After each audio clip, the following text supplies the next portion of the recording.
The story of Jacob from Genesis. This is the account of the family line of Abraham's son Isaac. Abraham became the father of Isaac, and Isaac was 40 years old when he married Rebekah, daughter of Bethuel the Aramean from Padan Aram, and sister of Laban the Aramean. Isaac prayed to the Lord on behalf of his wife because she was childless. The Lord answered his prayer, and his wife Rebekah became pregnant. The babies jostled each other within her, and she said, "Why is this happening to me?" So she went to inquire of the Lord. The Lord said to her, "Two nations are in your womb, and two peoples from within you will be separated. One people will be stronger than the other, and the older will serve the younger." When the time came for her to give birth, there were twin boys in her womb. The first to come out was red, and his whole body was like a hairy garment. So they named him Esau. After this, his brother came out, with his hand grasping Esau's heel, so they named him Jacob. Isaac was 60 years old when Rebekah gave birth to them. The boys grew up, and Esau became a skillful hunter, a man of the open country, while Jacob was content to stay at home among the tents. Isaac, who had a taste for wild game, loved Esau, but Rebekah loved Jacob. Once when Jacob was cooking some stew, Esau saw and came in from the open country famished. He said to Jacob, "Quick, let me have some of that red stew. I'm famished." That is why he was also called Edom. Jacob replied, "First, sell me your birthright." "Look, I am about to die," Esau said. "What good is the birthright to me?" But Jacob said, "Swear to me first." So he swore an oath to him, selling his birthright to Jacob. Then Jacob gave Esau some bread and some lentil stew. He ate and drank, and then got up and left. So Esau despised his birthright. When Esau was 40 years old, he married Judith, daughter of Beeri the Hittite, and also Basemath, daughter of Elon the Hittite. They were a source of grief to Isaac and Rebekah. When Isaac was old and his eyes were so weak that he could no longer see, he called for Esau, his older son, and said to him, "My son." "Here I am," he answered. Isaac said, "I am now an old man and don't know the day of my death. Now then, get your equipment, your quiver and bow, and go out to the open country to hunt some wild game for me. Prepare me the kind of tasty food I like, and bring it to me to eat so that I may give you my blessing before I die." Now Rebekah was listening as Isaac spoke to his son Esau. When Esau left for the open country to hunt game and bring it back, Rebekah said to her son Jacob, "Look, I overheard your father say to your brother Esau, 'Bring me some game and prepare me some tasty food to eat so that I may give you my blessing in the presence of the Lord before I die.' Now, my son, listen carefully and do what I tell you. Go out to the flock and bring me 2 choice young goats so I can prepare some tasty food for your father, just the way he likes it. And take it to your father to eat so that he may give you his blessing before he dies." Jacob said to Rebekah, his mother, "But my brother Esau is a hairy man, while I have smooth skin. What if my father touches me? I would appear to be tricking him, and he would bring down a curse on myself rather than a blessing." His mother said to him, "My son, let the curse fall on me. Just do what I say. Go and get them for me." So he went and got them and brought them to his mother, and she prepared some tasty food just the way his father liked it. Then Rebekah took the best clothes of Esau, her older son, which she had in the house, and put them on her younger son, Jacob. She also covered his hands and the smooth part of his neck with the goatskins. Then she handed to her son Jacob the tasty food and the bread she had made. He went to his father and said, "My father?" "Yes, my son," he answered. "Who is it?" Jacob said to his father, "I am Esau, your firstborn. I have done as you told me. Please sit up and eat some of my game so that you may give me your blessing." Isaac asked his son, "How did you find it so quickly, my son?" "The Lord your God gave me success," he replied. Then Isaac said to Jacob, "Come near so I can touch you, my son, to know whether you really are my son Esau or not." Jacob went close to his father Isaac, who touched him and said, "The voice is the voice of Jacob, but the hands are the hands of Esau." He did not recognize him, for his hands were hairy like those of his brother Esau. So he proceeded to bless him. "Are you really my son Esau?" he asked. "I am," he replied. Then he said, "My son, bring me some of your game to eat, that I may give you my blessing." Jacob brought it to him, and he ate, and he brought some wine, and he drank. Then his father Isaac said to him, "Come here, my son, and kiss me." So he went to him and kissed him. When Isaac caught the smell of his clothes, he blessed him and said, "Ah, the smell of my son is like the smell of a field that the Lord has blessed.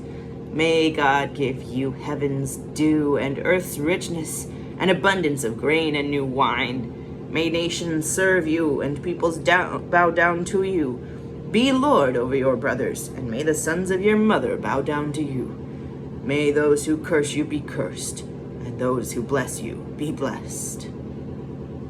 After Isaac finished blessing him, and Jacob had scarcely left his father's presence, his brother Esau came in from hunting. He too prepared some tasty food and brought it to his father. Then he said to him, "My father, please sit up and eat some of my game, so that you may give me your blessing." His father Isaac asked him, "Who are you?" "I am your son," he answered, "your firstborn, Esau." Isaac trembled violently and said, "Who was it then that hunted game and brought it to me? I ate it just before you came, and I blessed him, and indeed he will be blessed." When Esau heard his father's words, he burst out with a loud and bitter cry and said to his father, "Bless me too, my father." But he said, "Your brother came deceitfully and took your blessing." Esau said, "Isn't he rightly named Jacob? This is the second time he has taken advantage of me. He took my birthright, and now he's taken my blessing." Then he asked, "Haven't you reserved any blessing for me?" Isaac answered Esau, "I have made him lord over you, and have made all his relatives his servants, and I have sustained him with grain and new wine. So what can I possibly do for you, my son?" Esau said to his father, "Do you have only one blessing, my father? Bless me too, my father." Then Esau wept aloud. His father Isaac answered him, "Your dwelling will be away from the earth's riches, away from the dew of heaven above. You will live by the sword, and you will serve your brother. But when you grow restless, you will throw his yoke from off your neck." Esau held a grudge against Jacob because of the blessing his father had given him. He said to himself, "The days of mourning for my father are near. Then I will kill my brother Jacob." When Rebekah was told what her older son Esau had said, she sent for her younger son Jacob and said to him, "Your brother Esau is planning to avenge himself by killing you. Now then, my son, do what I say. Flee at once to my brother Laban in Haran. Stay with him for a while until your brother's fury subsides. When your brother is no longer angry with you and forgets what you did to him, I'll send word for you to come back from there. Why should I lose both of you in one day?" Then Rebekah said to Isaac, "I'm disgusted with living because of these Hittite women. If Jacob takes a wife from among the women of this land, from Hittite women like these, my life will not be worth living."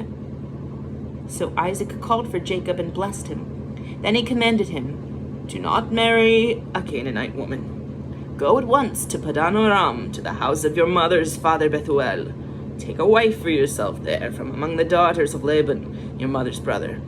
May God Almighty bless you and make you fruitful and increase your numbers until you become a community of peoples.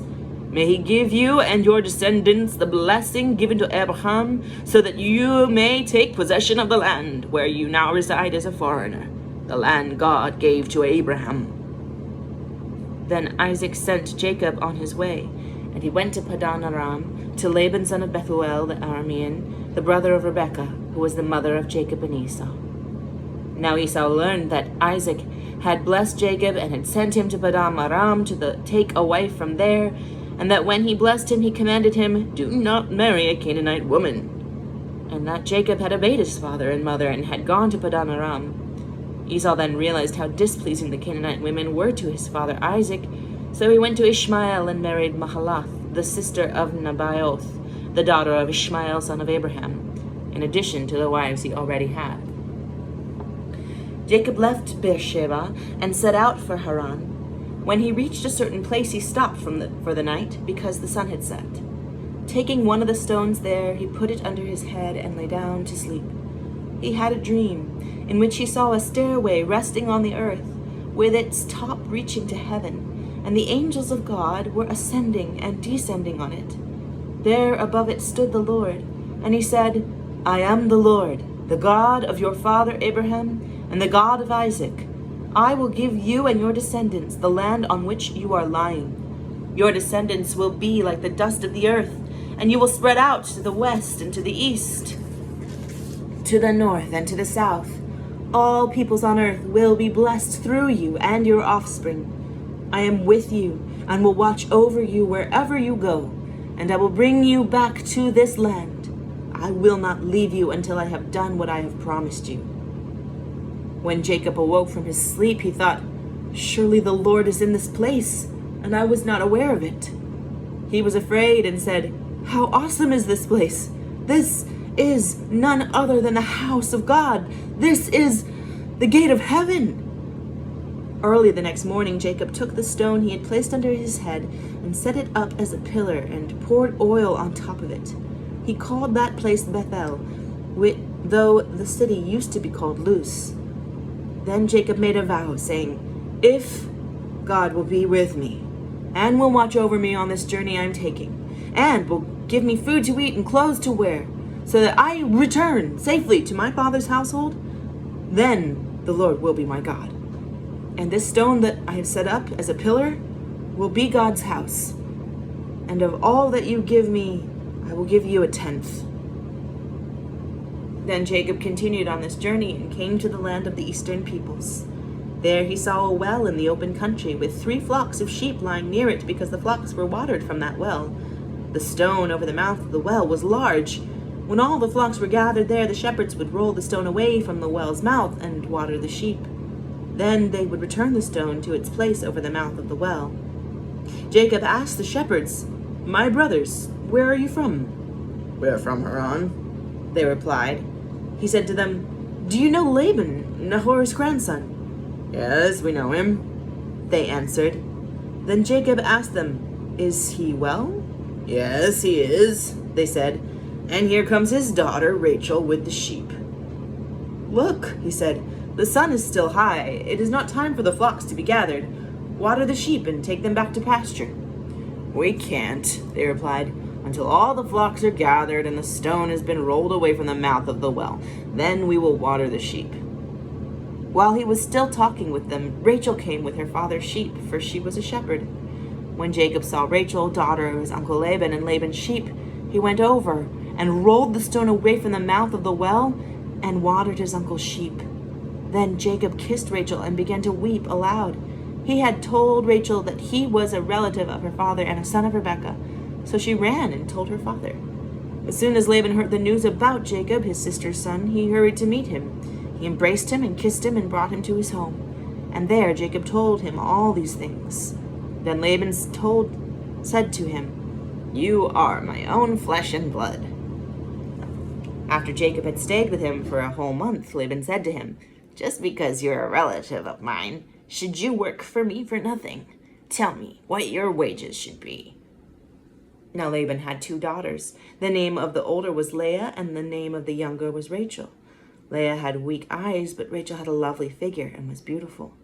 Jacob was in love with Rachel and said, "I'll work for you 7 years in return for your younger daughter Rachel." Laban said, "It's better that I give her to you than to some other man. Stay here with me." So Jacob served 7 years to get Rachel, but they seemed like only a few days to him because of his love for her. Then Jacob said to Laban, "Give me my wife. My time is completed, and I want to make love to her." So Laban brought together all the people of the place and gave a feast. But when evening came, he took his daughter Leah and brought her to Jacob, and Jacob made love to her. And Laban gave his servant Zilpah to his daughter as her attendant. When morning came, there was Leah. So Jacob said to Laban, "What is this you have done to me? I served you for Rachel, didn't I? Why have you deceived me?" Laban replied, "It's not our custom here to give the younger daughter in marriage before the older one. Finish this daughter's bridal week. Then we will give you the younger one also, in return for another 7 years of work." And Jacob did so. He finished the week with Leah, and then Laban gave him his daughter Rachel to be his wife. Laban gave his servant Bilhah to his daughter Rachel as her attendant. Jacob made love to Rachel also, and his love for Rachel was greater than his love for Leah, and he worked for Laban another 7 years. When the Lord saw that Leah was not loved, he enabled her to conceive, but Rachel remained childless. Leah became pregnant and gave birth to a son. She named him Reuben, for she said, "It is because the Lord has seen my misery. Surely my husband will love me now." She conceived again, and when she gave birth to a son, she said, "Because the Lord heard that I am not loved, he gave me this one too." So she named him Simeon. Again she conceived, and when she gave birth to a son, she said, "Now at last my husband will become attached to me, because I have borne him 3 sons." So he was named Levi. She conceived again, and when she gave birth to a son, she said, "This time I will praise the Lord." So she named him Judah. Then she stopped having children. When Rachel saw that she was not bearing Jacob any children, she became jealous of her sister. So she said to Jacob, "Give me children, or I'll die." Jacob became angry with her and said, "Am I in the place of God, who has kept you from having children?" Then she said, "Here is Bilhah, my servant. Sleep with her so that she can bear children for me, and I too can build a family through her." So she gave him her servant Bilhah as a wife. Jacob slept with her, and she became pregnant and bore him a son. Then Rachel said, "God has vindicated me. He has listened to my plea and given me a son." Because of this, she named him Dan. Rachel's servant Bilhah conceived again and bore Jacob a second son. Then Rachel said, "I have had a great struggle with my sister, and I have won." So she named him Naphtali. When Leah saw that she had stopped having children, she took her servant Zilpah and gave her to Jacob as a wife. Leah's servant Zilpah bore Jacob a son. Then Leah said, "What good fortune!" So she named him Gad. Leah's servant Zilpah bore Jacob a second son. Then Leah said, "How happy I am! The women will call me happy." So she named him Asher. During wheat harvest, Reuben went out into the fields and found some mandrake plants, which he brought to his mother Leah. And Rachel said to Leah, "Please give me some of your son's mandrakes." But she said to her, "Wasn't it enough that you took away my husband? Will you take my son's mandrakes too?" "Very well," Rachel said. "He can sleep with you tonight in return for your son's mandrakes." So when Jacob came in from the fields that evening, Leah went out to meet him. "You must sleep with me," she said. "I have hired you with my son's mandrakes." So he slept with her that night. God listened to Leah, and she became pregnant and bore Jacob a 5th son. Then Leah said, "God has rewarded me for giving my servant to my husband." So she named him Issachar. Leah conceived again and bore Jacob a 6th son. Then Leah said, "God has presented me with a precious gift. This time my husband will treat me with honor, because I have borne him 6 sons." So she named him Zebulun. Sometime later, she gave birth to a daughter and named her Dinah. Then God remembered Rachel. He listened to her and enabled her to conceive. She became pregnant and gave birth to a son and said, "God has taken away my disgrace." She named him Joseph and said, "May the Lord add to me another son." After Rachel gave birth to Joseph, Jacob said to Laban, "Send me on my way so I can go back to my own homeland." Give me my wives and children for whom I have served you, and I will be on my way. You know how much work I've done for you." But Laban said to him, "If I have found favor in your eyes, please stay. I have learned by divination that the Lord has blessed me because of you," he added. "Name your wages, and I will pay them." Jacob said to him, "You know how I've worked for you and how your livestock has fared under my care. The little you had before I came has increased greatly, and the Lord has blessed you wherever I have been. But now, when may I do something for my own household?" "What shall I give you?" he asked. "Don't give me anything," Jacob replied. "But if you will do this one thing for me, I will go on tending your flocks and watching over them. Let me go through all your flocks today, and remove from them every speckled or spotted sheep, every dark-colored lamb, and every spotted or speckled goat. They will be my wages. And my honesty will testify for me in the future whenever you check on the wages you have paid me. Any goat in my possession that is not speckled or spotted, or any lamb that is not dark-colored, will be considered stolen." "Agreed," said Laban. "Let it be as you have said." That same day he removed all the male goats that were streaked or spotted, and all the speckled or spotted female goats, all that had white on them, and all the dark-colored lambs, and he placed them in the care of his sons. Then he put a 3-day journey between himself and Jacob, while Jacob continued to tend the rest of Laban's flocks. Jacob, however, took fresh-cut branches from poplar, almond, and plane trees, and made white stripes on them by peeling the bark and exposing the white inner wood of the branches. Then he placed the peeled branches in all the watering troughs so that they would be directly in front of the flocks when they came to drink. And when the flocks were in heat and came to drink, they mated in front of the branches, and they bore young that were streaked or speckled or spotted. Jacob set apart the young of the flock by themselves, but made the rest face the streaked and dark-colored animals that belonged to Laban. Thus he made separate flocks for himself, and did not put them with Laban's animals. Whenever the stronger females were in heat, Jacob would place the branches in the troughs in front of the animals, so they would mate near the branches. But if the animals were weak, he would not place them there. So the weak animals went to Laban, and the strong ones to Jacob. In this way the men grew exceedingly prosperous, came to own large flocks, and female and male servants, and camels and donkeys. Jacob heard that Laban's sons were saying, "Jacob has taken everything our father owned and has gained all this wealth from what belonged to our father." And Jacob noticed that Laban's attitude toward him was not what it had been. Then the Lord said to Jacob, "Go back to the land of your fathers and to your relatives, and I will be with you." So Jacob sent to Rachel and Leah to come out to the fields where his flocks were. He said to them, "I see that your father's attitude toward me is not what it was before, but the God of my father has been with me. You know that I worked for your father with all my strength, yet your father has cheated me by changing my wages 10 times.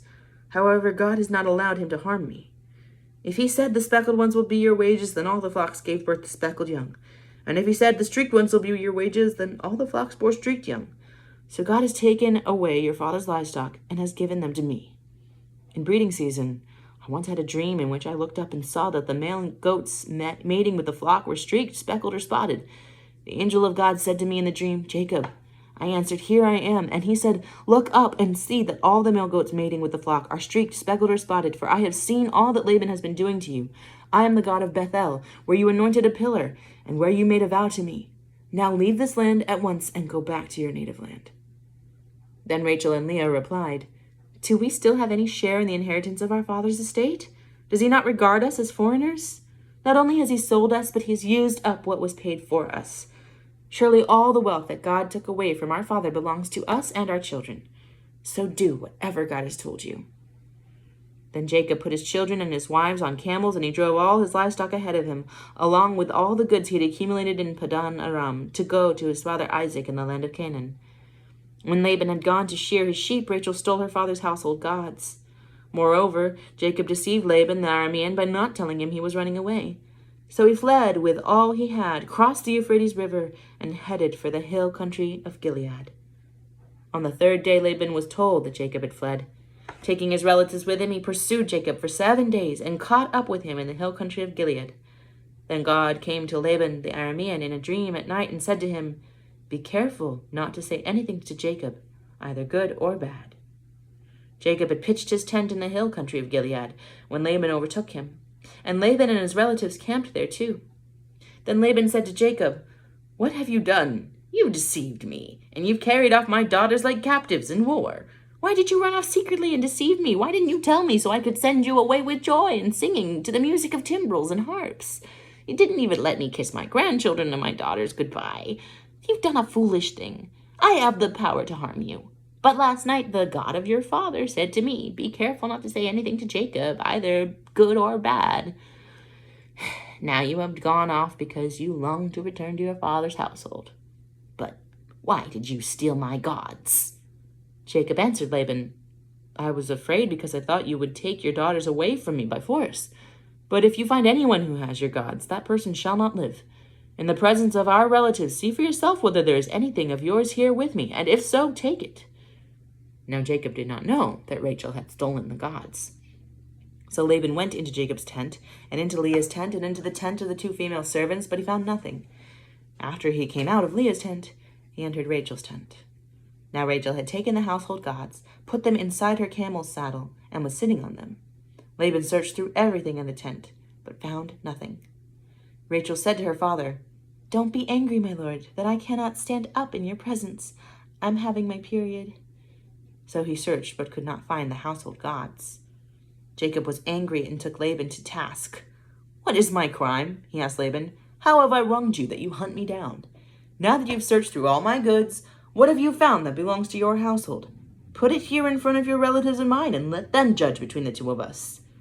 I have been with you for 20 years now. Your sheep and goats have not miscarried, nor have I eaten rams from your flocks.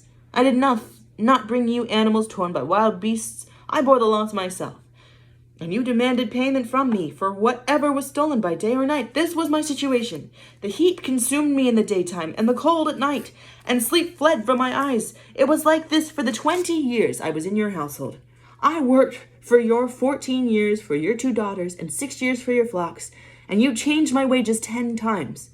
If the God of my father, the God of Abraham, and the fear of Isaac had not been with me, you would surely have sent me away empty-handed. But God has seen my hardship and the toil of my hands, and last night he rebuked you. Laban answered Jacob, The women are my daughters, and the children are my children. The flocks are my flocks. All you see is mine. Yet what can I do today about these daughters of mine, or about the children they have borne? Come now, let's make a covenant, you and I, and let it serve as a witness between us. So Jacob took a stone and set it up as a pillar. He said to his relatives, Gather some stones. So they took stones and piled them in a heap, and they ate there by the heap. And Laban called it Jegar-sahadutha, and Jacob called it Galeed. Laban said, This heap is a witness between you and me today. That is why it was called Galeed. It was also called Mizpah, because he said, May the Lord keep watch between you and me when we are away from each other. If you mistreat my daughters, or if you take any wives besides my daughters, even though no one is with us, remember that God is a witness between you and me. Laban also said to Jacob, Here is this heap, and here is this pillar I have set up between you and me. This heap is a witness, and this pillar is a witness, that I will not go past this heap to your side to harm you, and that you will not go past this heap and pillar to my side to harm me.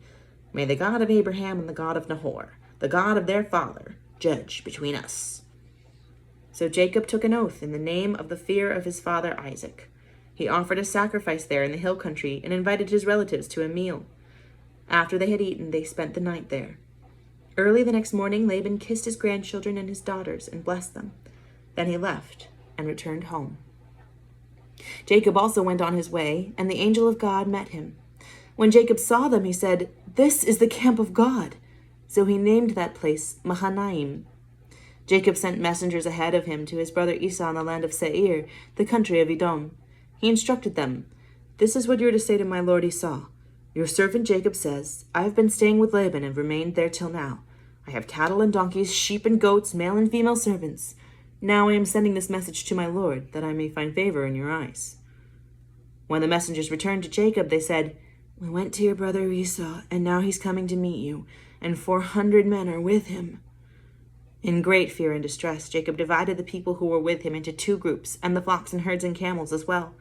He thought, If Esau comes and attacks one group, the group that is left may escape.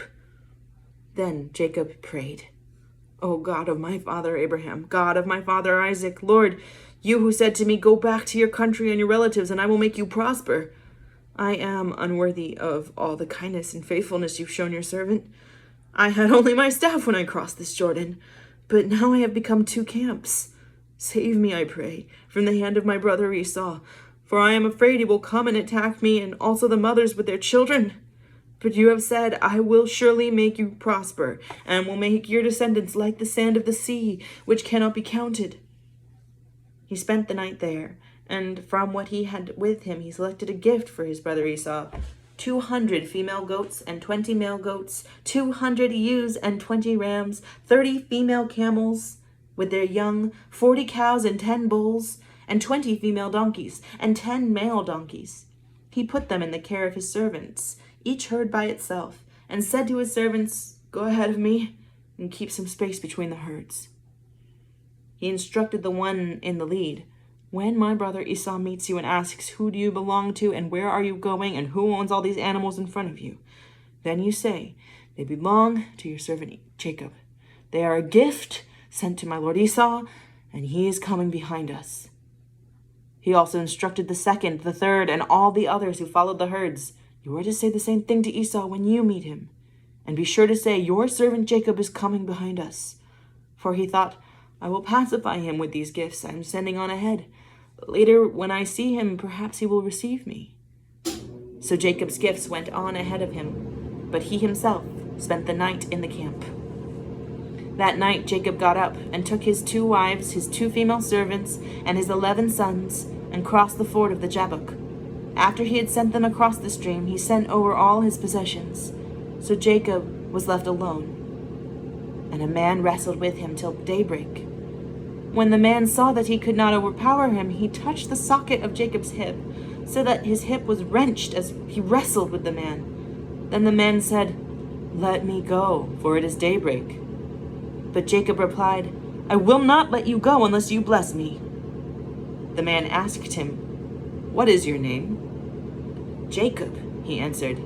Then the man said, "Your name will no longer be Jacob, but Israel, because you have struggled with God and with humans, and have overcome." Jacob said, "Please tell me your name." But he replied, "Why do you ask my name?" Then he blessed him there. So Jacob called the place Peniel, saying, "It is because I saw God face to face, and yet my life was spared."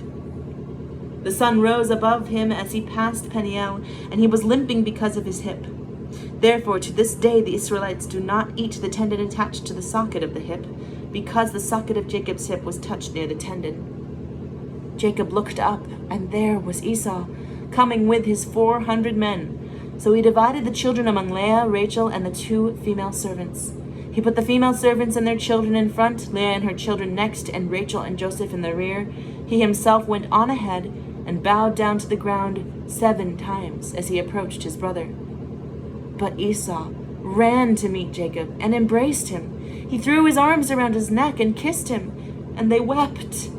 Then Esau looked up and saw the women and children. "Who are these with you?" he asked. Jacob answered, "They are the children God has graciously given your servant." Then the female servants and their children approached and bowed down. Next Leah and her children came and bowed down. Last of all came Joseph and Rachel, and they too bowed down. Esau asked, "What's the meaning of all these flocks and herds I've met?" "To find favor in your eyes, my lord," he said. But Esau said, "I already have plenty, my brother. Keep what you have for yourself." "No, please," said Jacob. "If I have found favor in your eyes, accept this gift from me. For to see your face is like seeing the face of God. Now that you have received me favorably, please accept the present that was brought to you, for God has been gracious to me, and I have all I need." And because Jacob insisted, Esau accepted it. Then Esau said, "Let us be on our way. I'll accompany you." But Jacob said to him, "My lord knows that the children are tender, and that I must care for the ewes and cows that are nursing their young. If they're driven hard, just one day all the animals will die. So let my lord go on ahead of his servant, while I move along slowly at the pace of the flocks and herds before me, and the pace of the children, until I come to my lord in Seir." Esau said, "Then let me leave some of my men with you." "But why do that?" Jacob asked. Just let me find favor in the eyes of my Lord." So that day Esau started on his way back to Seir. Jacob, however, went to Succoth, where he built a place for himself and made shelters for his livestock. That is why the place is called Succoth.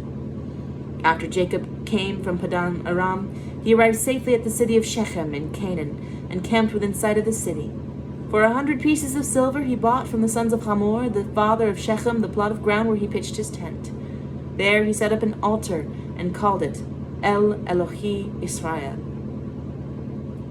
Then God said to Jacob, "Go up to Bethel and settle there, and build an altar there to God, who appeared to you when you were fleeing from your brother Esau." So Jacob said to his household and to all who were with him, "Get rid of the foreign gods you have with you, and purify yourselves and change your clothes. Then come, let us go up to Bethel, where I will build an altar to God, who answered me in the day of my distress, and who has been with me wherever I have gone." So they gave Jacob all the foreign gods they had, and the rings in their ears, and Jacob buried them under the oak of Shechem.